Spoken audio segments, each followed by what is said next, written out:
Mas às vezes acontece também dela ela receber uma certa carga de preconceito devido a esse estigma, né? Apesar que, de fato, estou reconhecendo aqui desde o início o perigo. Tinha uma opinião divergente, inclusive, eu quando criança ainda já me apaixonando por moto, entre meu pai e minha mãe, né? Minha mãe, um estilo muito diferente, muito aventureira nesse sentido. Ela, num dado momento da vida, teve vontade de experimentar andar de moto e tal, e eu era criança, tinha da ordem de 7 anos de idade. Ela resolveu comprar uma mobilete, muito usada na época, né? A evolução lá das famosas Garelli. E eu com 7 anos passei a andar na mobilete dela e me apaixonar com aquilo e tal, e andando e andando. Sozinho já? Sozinho. Mas aí toma machucar, quebrar perna, quebrar braço e tal. E chegou num dado momento que, sei lá, um tempo depois, 1 ano, 2, não sei quanto tempo foi, acho que 1 ano, ela resolveu que tinha que vender, porque senão não tinha condição, né? Eu não ia parar de me machucar. Aí vendeu. Só que aquilo me criou uma ideia fixa com moto. E aí eu, inclusive, comecei a trabalhar muito cedo, antes dos 16 anos, porque eu não ganhei mais moto e era louco para ter moto. Até tive uma moto de trilha dada pela minha mãe, ainda muito cedo também, mas não podia andar na rua, né? Era para andar com alguns amigos lá, inclusive era em Campos do Jordão, amigos da família. E eu comecei a querer muito ter moto, andar de moto e tal, e por isso comecei a trabalhar muito cedo, era uma das fixações que eu tinha, né? Aí foi dando certo, comecei a trabalhar, consegui, comprei, depois continuei trabalhando, queria prosperar porque queria trocar de moto. Então, assim, é uma coisa ligada à minha vida, a vida toda. Todo tipo de moto, moto rápida, moto um estilo que chama custom, né, que é uma moto mais para passear em velocidade, em baixa velocidade, moto para fazer passeio ecológico, passeio pela natureza. E participei de algumas poucas competições, não com o espírito de competir para vencer, nunca fui dedicado a esse ponto, né, mas pelo prazer de participar, de explorar, de andar longas distâncias. E em 2018 eu fiz um Rally dos Sertões de moto, tudo ótimo, tudo certo, a minha grande equipe Bianchini, um abraço aí para todo mundo, família do esporte, gente boa, só gente boa. E em 2020 eu resolvi que ia fazer um passeio. 2019 tu não participou? 2019 eu não participei. E aí eu resolvi que ia fazer um passeio pelo Rally dos Sertões. Eu vinha me preparando para fazer uma viagem longa, que é um sonho que eu nunca cumpri, de passar alguns dias viajando, conhecer lugares distantes e tal. Então eu tinha comprado uma moto para me preparar para isso e tudo. E uma das coisas que eu quis fazer, falei, vou fazer os Sertões como apoio da equipe Bianchini. E era um apoio descompromissado, na verdade, porque eu ia apoiar porque eu queria trabalhar com o pessoal, levar ajuda, alguma coisa, atender algum chamado. Você tem muita atividade de apoio. Mas era descompromissado. Aí, no primeiro dia, andava pela Serra da Canastra. A Serra da Canastra é um lugar que eu fui algumas vezes no passado fazer trilhas de moto, né? Andar pelo Parque Nacional da Serra da Canastra. E por saudosismo eu falei, olha, nesse dia, que é o primeiro, eu vou logo sair muito cedo, porque eu não quero ter pressa. Eu quero poder andar devagar, olhar e tal. Eu já não lembro de nada, porque teve um acidente que eu vou relatar. E eu falei, eu quero andar sem pressa, tranquilo, então eu vou sair na frente, para não estar apertado com o horário, porque tinha uma longa distância para percorrer.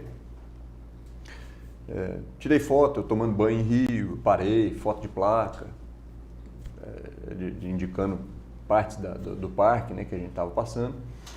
E aí vem o acidente, que eu vou relatar aqui, mas do que eu ouvi, porque eu não tenho memória nenhuma. Minha memória só volta 48 horas antes do acidente. Eu cheguei na estrutura do Rally dos Sertões 2 dias antes, o acidente foi 31 de outubro. Então eu cheguei dia 29 de manhã.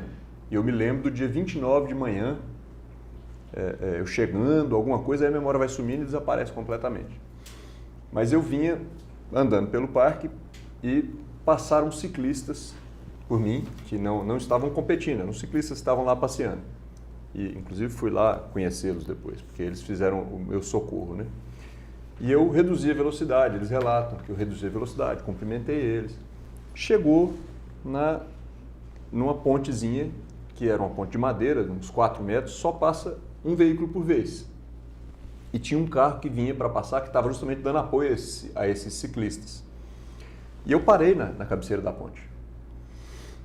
Parei porque, tipo assim, passa você.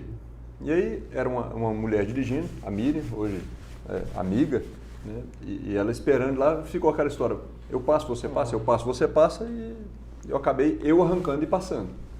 Muito devagar, tanto que não tem um estrago na moto, não tem nada. E ela não estava atenta, porque ela não imaginou que ia ter um acidente. Ela falou, olha, de repente, por uma fração de segundo que me veio à cabeça, foi o seguinte, ele mergulhou, achou que era uma ponte em cima de um rio, porque de repente a moto tombou para um lado e eu caí para o outro. Só que não tinha guarda-corpo, não tem nada na ponte, é uma pontezinha de madeira. Aí eu caí lá embaixo, bati o rosto, quebrei um dente, machuquei e tal, e deve ter sido por esse impacto, eu desmaiei dentro d'água. Então fiquei 5 minutos dentro d'água até conseguir, ela começou a gritar socorro, foi a grande artífice do meu salvamento. Aí desceram, 2 dos ciclistas ouviram, ficaram na dúvida, voltaram, quando voltaram ela estava pedindo socorro, eles correram lá embaixo, me socorreram, que foi o Marcelo e o Marlin. E tive 3 paradas cardíacas enquanto esperava, aí chamaram socorro, chegou o Elias e o Washington, 2 amigos da equipe, o Washington de Fortaleza, o Elias do Paraná.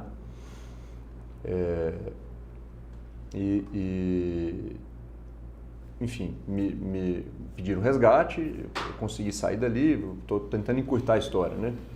Era num momento ainda da pandemia, e cheguei no hospital, tinha respirador, também um abraço para o pessoal da Santa Casa lá de Paços de Minas, que foi quem me acolheu primeiramente, depois eu vim para cá. E aí ficou um choque muito grande com todo mundo, porque perguntavam para o médico lá em Minas o que esperar do meu quadro. E ele não tinha muito o que dizer, porque era coma em último grau. O coma tem uma escala que se mede, né? Tem um nome, eu não sei o nome, não me recordo, mas ele tem uma escala que se mede os tipos de reação que a pessoa tem, e eu não tinha reação nenhuma, então era o último grau. 80% do pulmão tomado. Então, quando as pessoas perguntavam, a resposta dele era uma resposta sóbria. Olha, a medicina já fez tudo o que tinha que fazer, agora a gente tem que esperar. Mas quanto tempo? Ele vai acordar? Não sei. Quanto tempo ele vai ficar dormindo? Não sei. Pode ser um mês, uma semana, 6 meses, para sempre. Não tem como saber. Então aquilo chocava muito as pessoas, né? E tu lembra alguma coisa disso? Nada. Sim, sei lá, quando só tu que eu tava acordei em coma. Nada. Não tem nada. Me pergunta se eu vi a luz, se eu tive sonho, nada. Bloqueou 2 dias antes do acidente e eu tivesse dado me lembro um pause, eu acordando. Deu um pause. Eu acordei dia 4 de novembro, ou seja, foram só 4 dias. E acordei sem sequela, que era uma outra preocupação muito grande, era que se eu não era eu não acordar, e a outra era se eu acordasse teria sequela. Não tem sequela nenhuma, não tem nada. E tu não tinha a mínima ideia do que tinha acontecido? Nada. Eu acordei, não sabia o que eu estava fazendo. Por algum motivo eu sabia que eu estava no São Carlos. Já acordou aqui? Já acordei aqui. E aí eu olhava e via a UTI, e na minha cabeça eu achei que eu tinha alguma coisa programada para fazer. Até me lembro de eu preocupar, será que eu lembrei de avisar a Anelisa? Eu achei que eu tinha chegado dos Sertões e ido para fazer alguma coisa que eu tinha programado para fazer. Não sei o que eu pensei. Estava ainda meio grog dos remédios, né, e tal. Mas enfim, ali eu recuperei a memória e eu passo a me lembrar de novo dali para frente. Aí por que eu estou dizendo que tem um estigma em cima da moto? Porque foi um acidente muito difícil de explicar. Eu não sei o que era, mas não estava fazendo nada para aventurar, não estava passando rápido, estava quase parado.